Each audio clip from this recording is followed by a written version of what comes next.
Hello students, welcome to TSA's Tutorial Center, where we make complicated topics very simple to understand.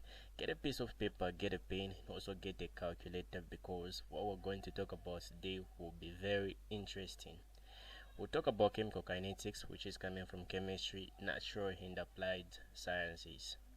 We'll break it down and you will see that it's very simple. Okay. So what is chemical kinetics? Chemical kinetics is just a branch of chemistry that studies the rate at which a chemical reaction occurs. That's what we'll be talking about, the rate of a chemical reaction. Now, we'll talk about the reaction rates and the stoichiochemistry. For what we know, when you have a reaction, you're going to have the reactants reacting to produce the what? The products. So I'm going to call the reactants as A and the products will be called B. Now what will be happening here is what? A, the concentration of A, it will be changing because we want to produce B. So the concentration of A, is it going to be decreasing or increasing?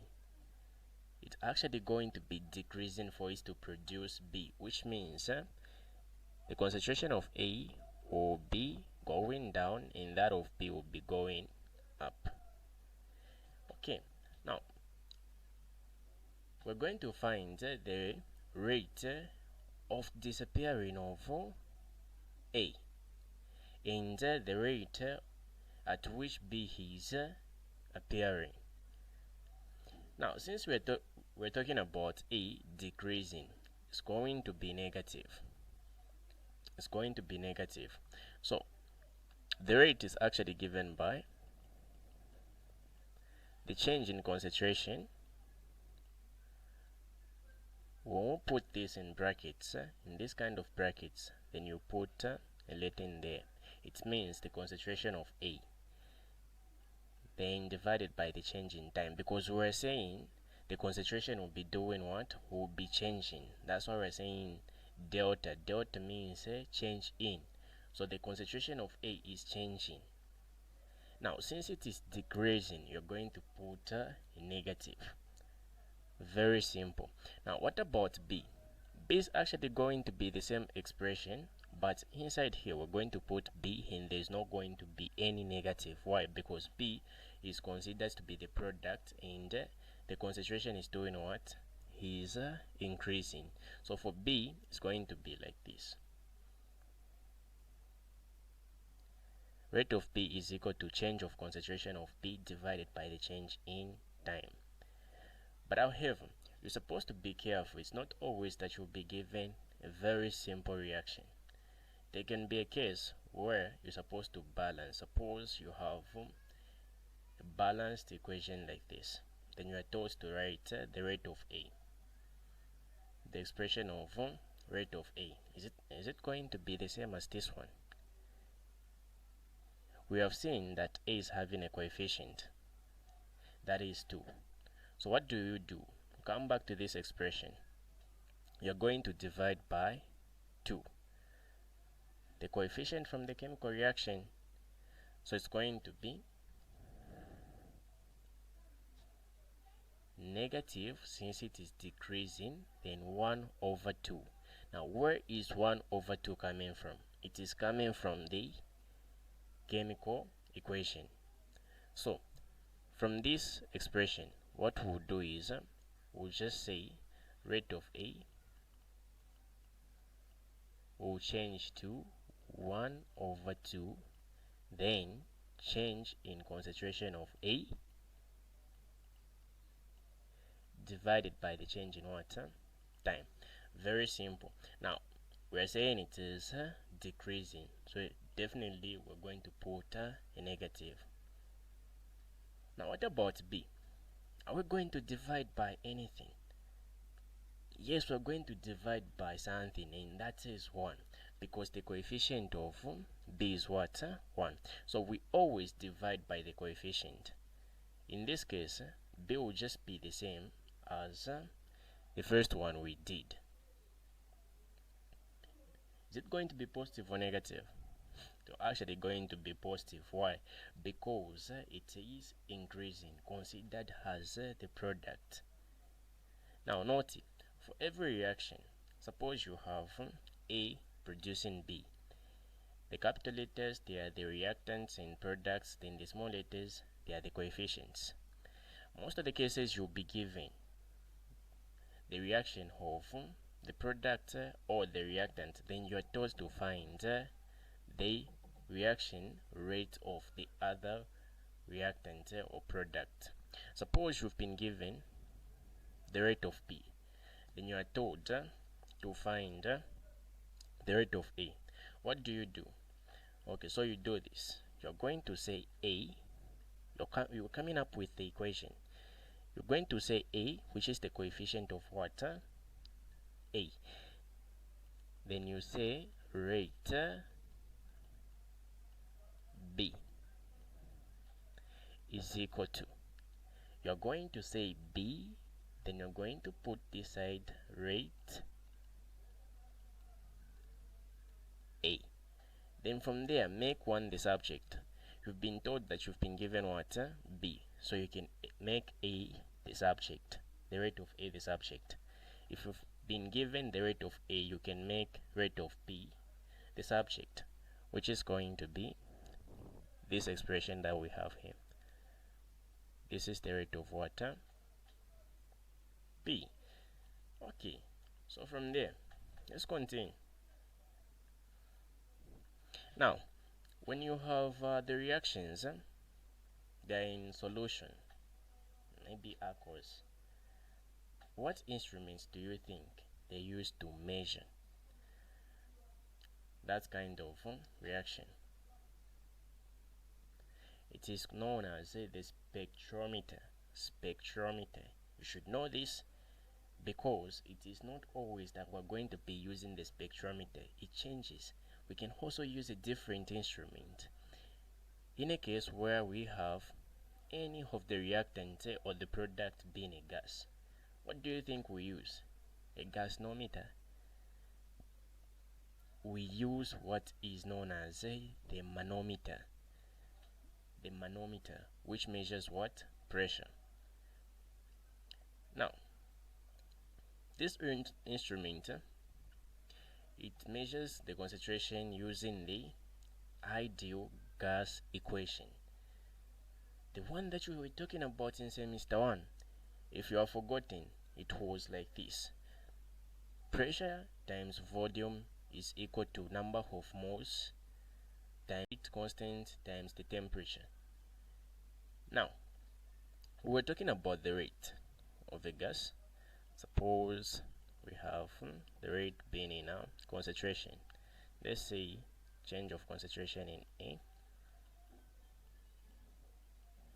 divided by change in time.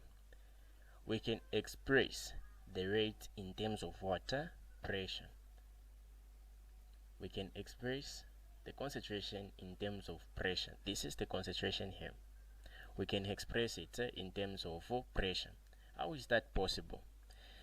When you're talking about concentration, molarity, concentration is given by what?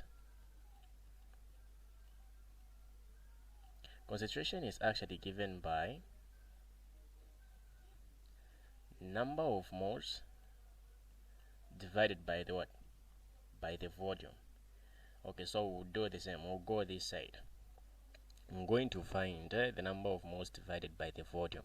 So what I'll do is I'll divide by V. Even this side I'll divide by V. So I'll have pressure being equal to number of moles divided by V, RT. Okay, so this is concentration, which we can denote as M, but in this case, let's just denote it as A, concentration of A. Making it the subject, I'm going to divide by RT both sides so that I get the concentration being equal to pressure divided constant times the temperature. Now, I've made A the subject.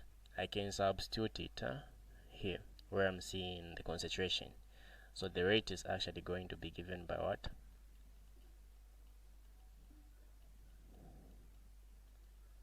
Change in pressure, because I'm substituting this entire thing where I'm seeing concentration of A.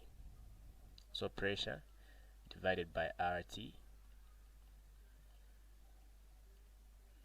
over change in time. This can be simplified as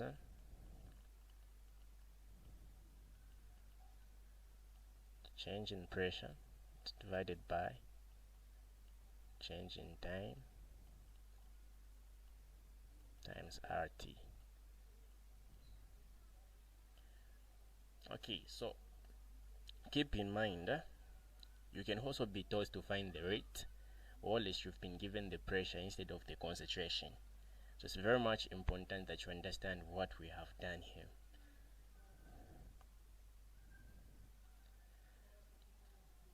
Okay, so we've made M to be the concentration, you make it the subject, you're going to have that, you substitute, that's what you're going to get. Very much simple. Let's move on to something else.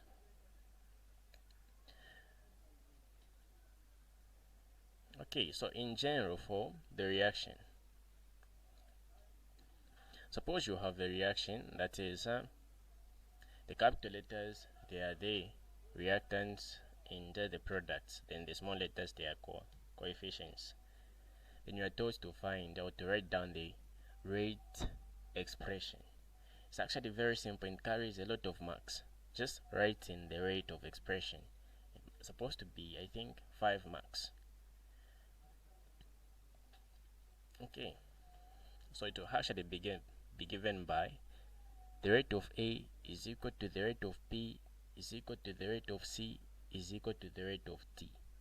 If you now know how to find the rate of A, which I can explain a little bit, rate of A, it will be given by what?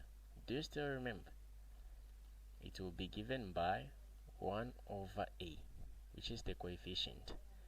Negative because it is decreasing. Then you say change concentration of A divided by the change in what? Time. Okay, so the rate of expression should be equal to, this should be equal to again, rate of P. Again, it should be equal to the rate of C. Again, it should be equal to the rate of D. That is the rate expression. So in this case, it's going to be, this is the rate of A, this is the rate of P.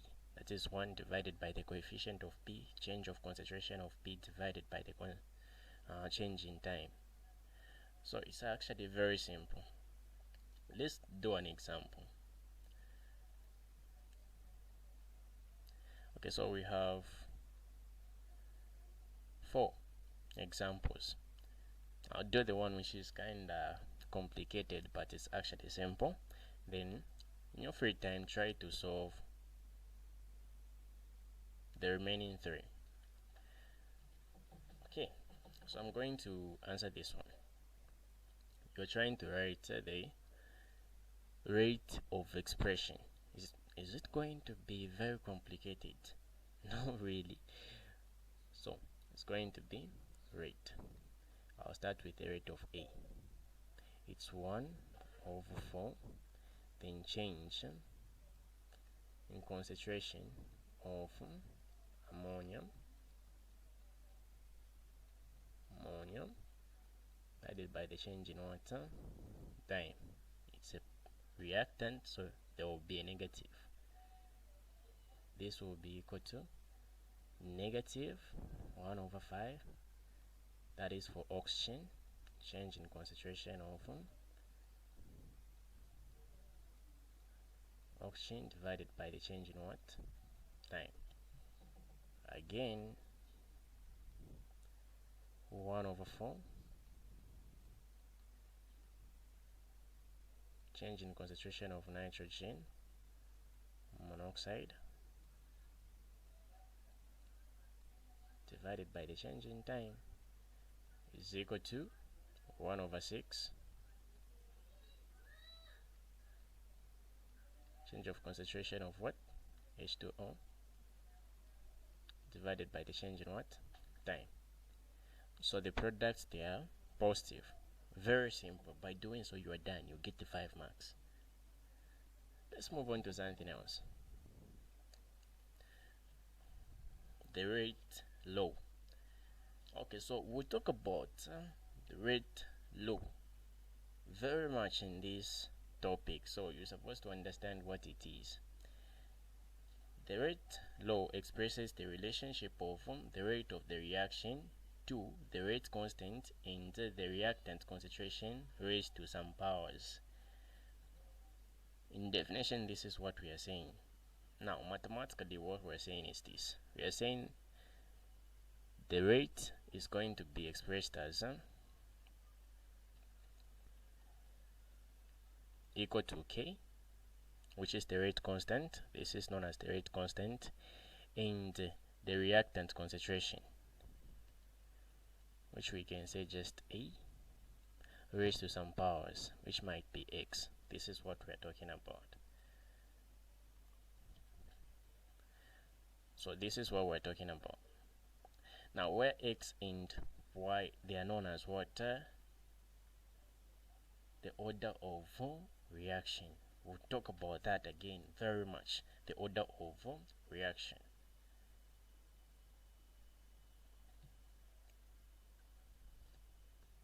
Now let's talk about the terms which are used in chemical kinetics. They're actually very simple. They are types of rates you're supposed to know. We'll start with the initial rate. Initial means at the beginning also. So this is the rate which is measured at the beginning of the reaction. And it is dependent on the initial concentration of the reactants.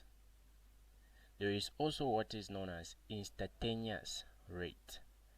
Now what does this mean?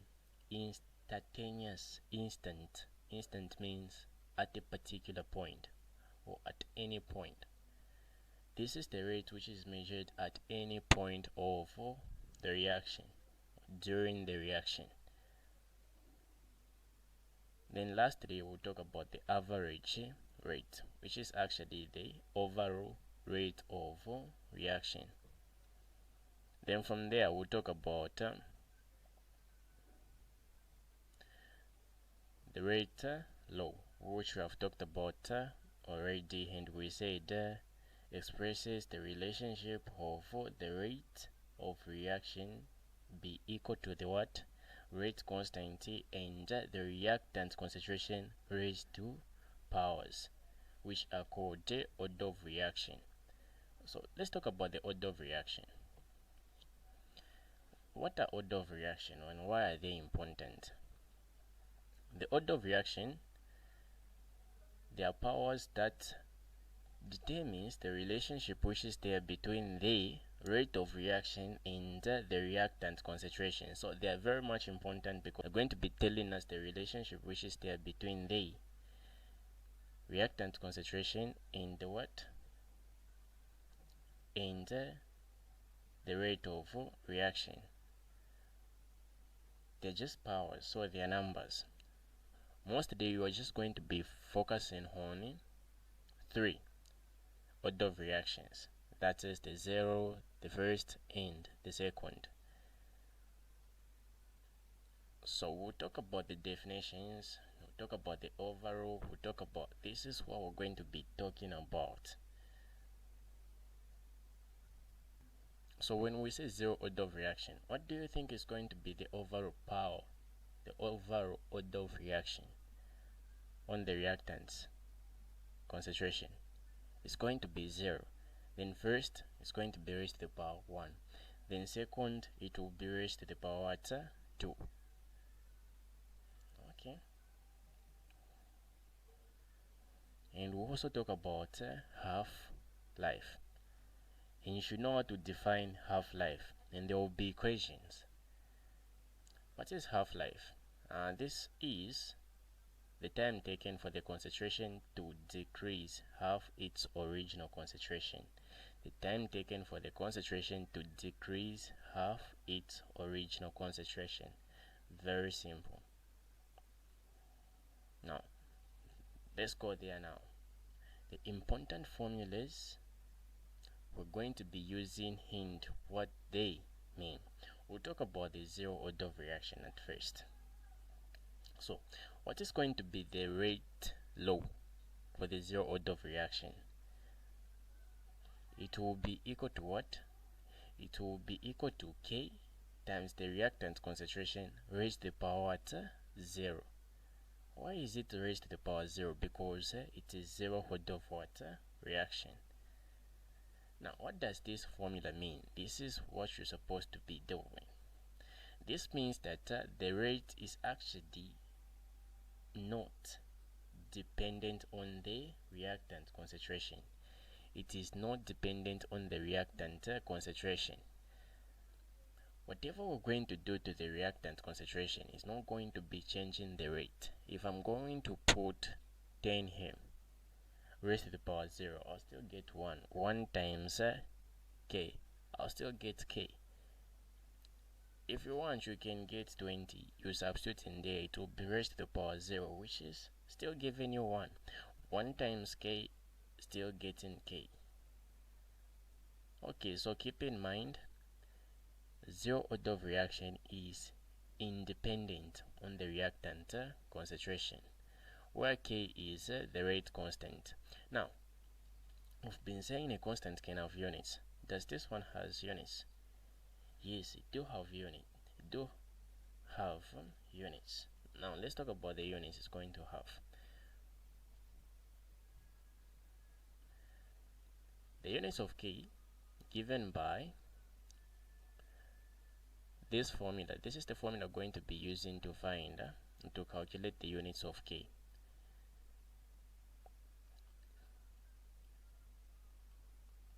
It's given by m raised to the power 1 minus n in the seconds raised to the power negative 1, where n is the order of reaction. Now, in this case, we're talking about the zero order of reaction. What do you think we're going to substitute where we're seeing n?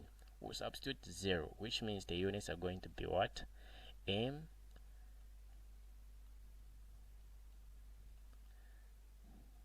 raised to the power negative what? 1. M means molar. S means seconds.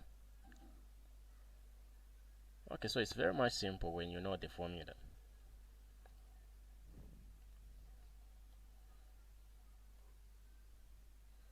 Now let's talk about the half-life.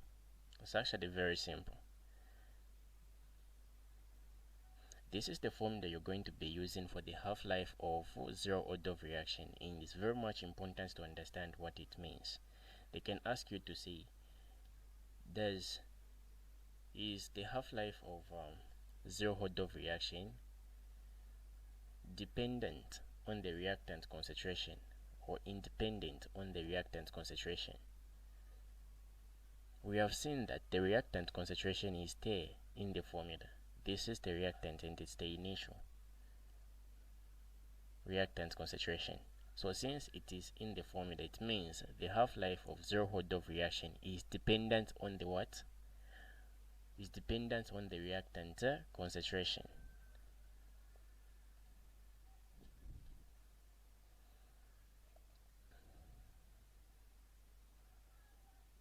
And what does it mean actually? We have seen that the half-life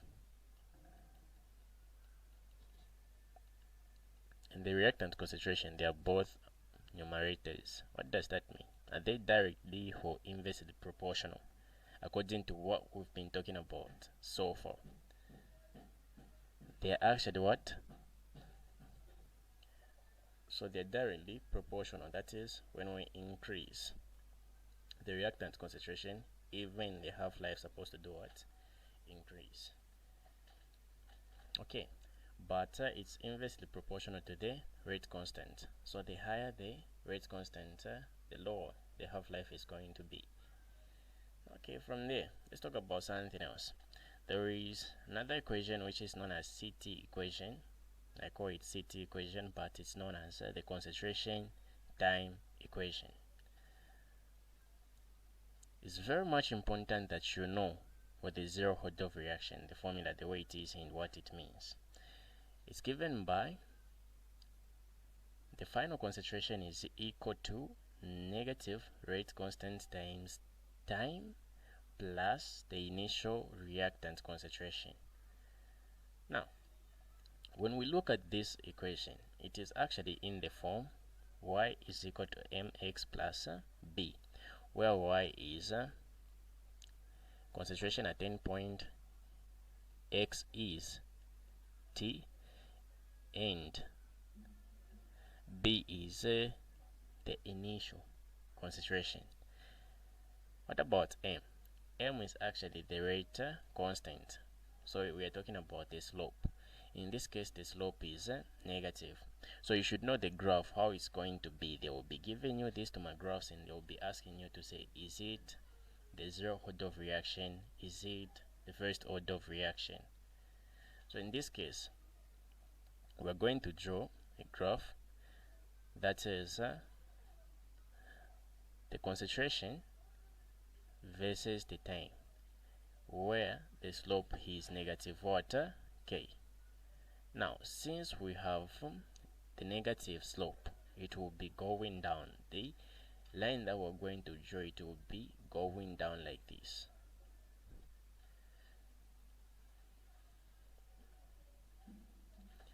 Okay, let us draw the same graph we're talking about.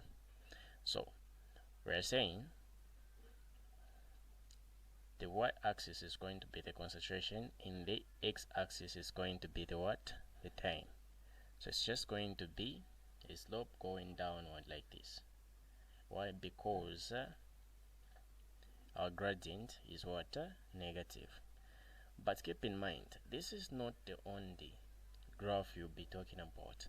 You'll be also talking about the rate versus the concentration graph, and how is it supposed to be.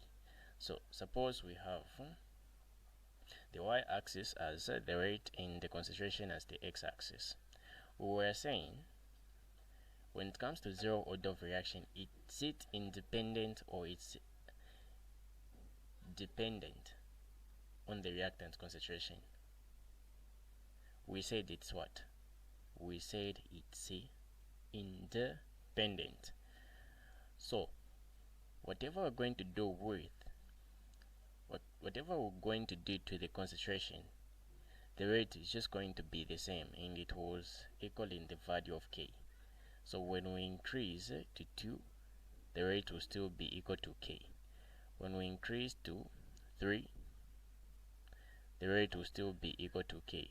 When we increase to 4 of the concentration, it will still be equal to k.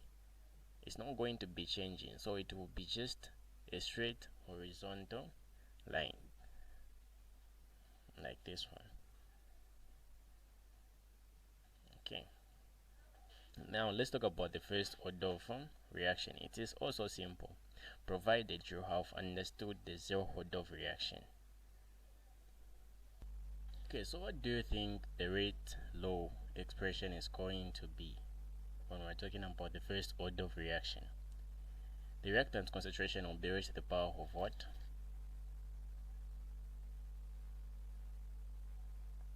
It will be raised to the power of 1, because you're saying first order of what? Reaction. Now, what does this mean? Are we saying the rate is dependent or independent on the reactant concentration? This means that the rate is actually dependent. It depends on the reactant concentration. Now, let's talk about the units of K. In this case, what do you think is going to be the units of K? Because it changes.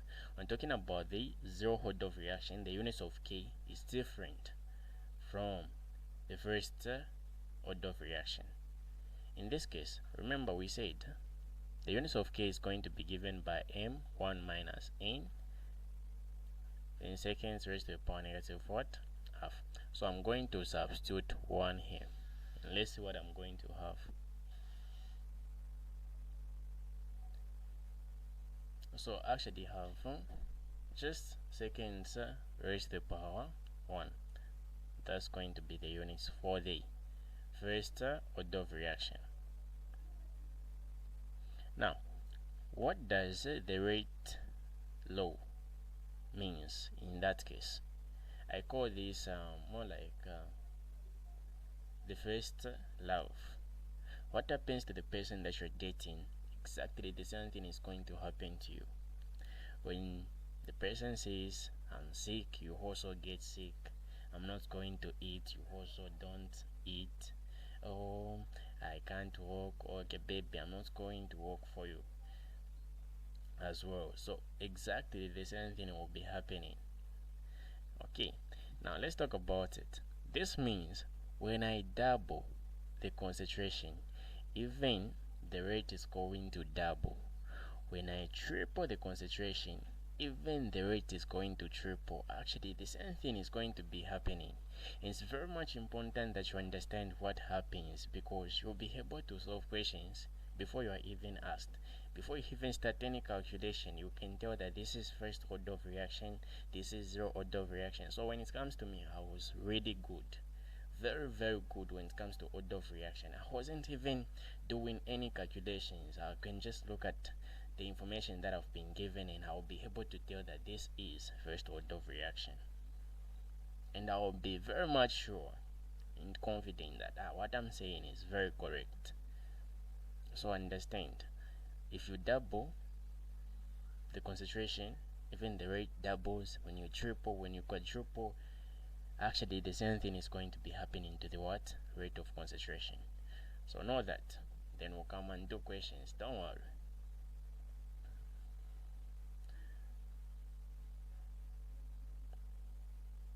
The half-life. The half-life is actually given by ln 2 divided by k. The question is it dependent on the reactant concentration? We can see from the equation or the formula that there is no reactant concentration.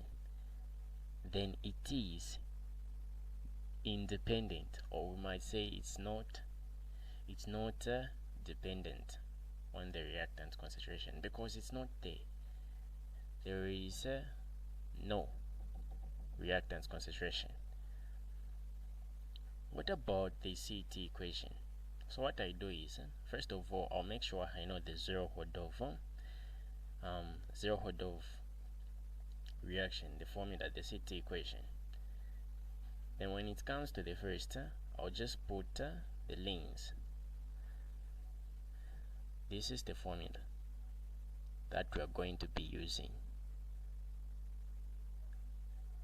Just put lanes on the concentration.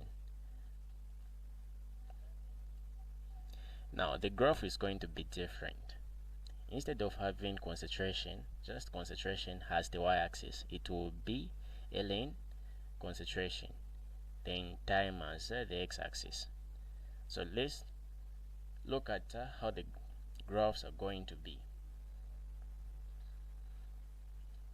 It's just going to be a slope going down, because the gradient or the slope is what? Negative. What about the rate? The rate versus the concentration. How is it going to be? Okay, so we said when we double the concentration, even the rate is going to double. When we triple, even the rate is going to triple. It will be the same. So we'll be having points here. It's just going to be a straight line like this.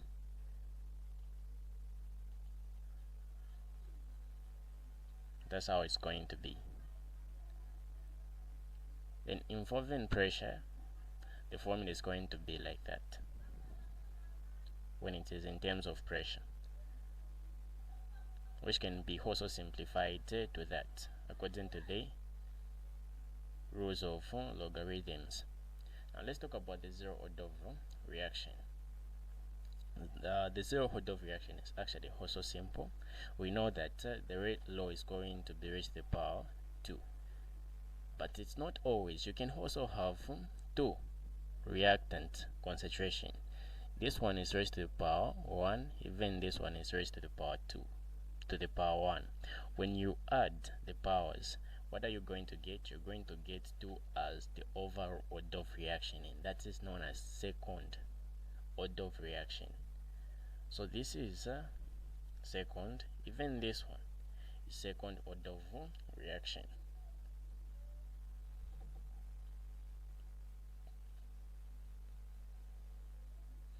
What are the units of K? Think about it. What are the units of K in this case? Okay, so make sure you come up with a formula, you substitute. This is what I got. So try to do it. You should get that as the units of K. It's very much important to know the units, my dear. Now, what does the formula mean? The rate law, what does it mean? In this case, it means when you double the concentration, which is raised to the power 2, the rate is going to increase by 4. When you triple the concentration, which is raised to the power 2, the rate will increase by 9. So you always do the squares. This is what it means. Make sure you understand. And the half-life is actually simple. It's given by 1 divided by K times the initial concentration. Is it dependent on the concentration? Very simple. It is dependent on the concentration. Why? Because the concentration is there in the equation and is actually inversely proportional.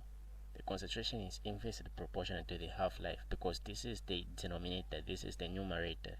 So they're inversely proportional. When I increase the concentration, the half-life is going to do what? To decrease.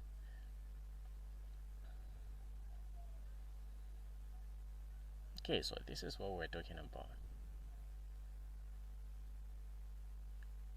What about the CT equation?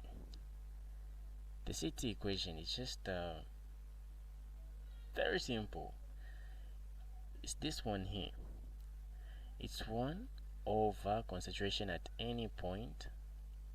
And for this one, KT is positive plus 1 over the initial concentration. It's actually very simple. This is the way it is, which can also be in the form y is equal to mx plus b, where y is 1 over the concentration and x is t. B is 1 over the initial concentration. So there is also a graph for this one.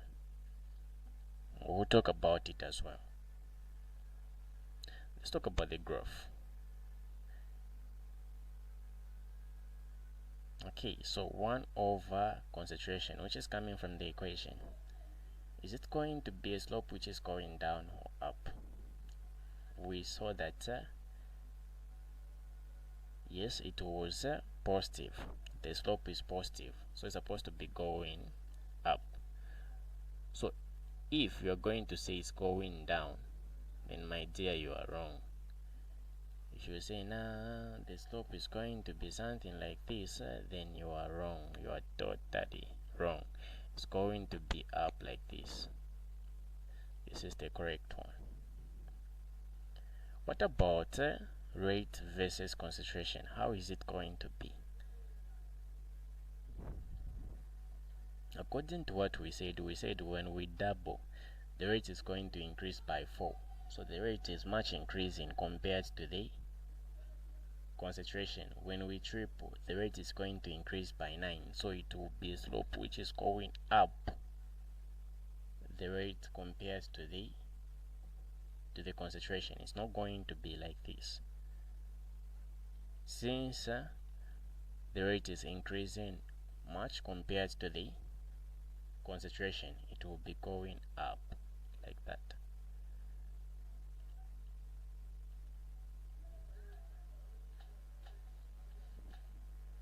Okay, so we are done in this tutorial. We have explained everything you're supposed to know, the introduction to chemical kinetics, though there are some things we're supposed to know, such as the reaction mechanisms, the Arrhenius equation, but we'll talk about that. But this information that you have learned will make you solve a lot of exam questions that you would never imagine. You'll be able to solve a lot of questions. Then in the next video that I'm going to make, we're just going to do those same questions so that you get the concept on how to solve the questions. Thank you very much for watching. Watch out for the next video. Make sure you follow. You also subscribe, like,